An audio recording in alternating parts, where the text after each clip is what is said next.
Appendix नहीं होना चाहिए। अगर अभी हाल ही में कोई ऑपरेशन हुआ है तो ये आसन नहीं करना है। दिस इज़ वेरी इंपॉर्टेंट, पहले मैंने मना ही बता दी। समझ में आ रहा है? इसके बाद भुजंगासन। सांस लेते हुए धड़ को पीछे की ओर ले जाते हैं, हाथों की कोहनियाँ पीछे, थोड़े सर कर दो।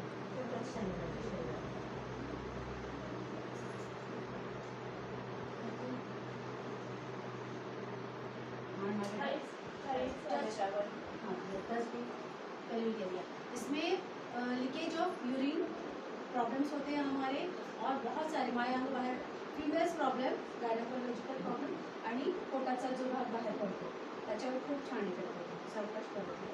किती वेळ करायचं होतं?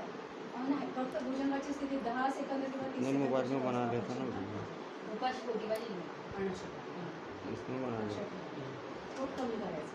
अंडरस्टूड? पोट कमी करायसाठी पण तेवढंच 30 सेकंद. आपण मिनटं थांबतो, आपण 3-3 मिनटं पण थांबतो. शरीराची योग्यता किती आहे त्याच्यावरच आपण किती वर्षापासून शिकवतो. 10 सेकंद स्टार्टिंगला त्याची कॅपॅसिटी माहिती आता, आणि आता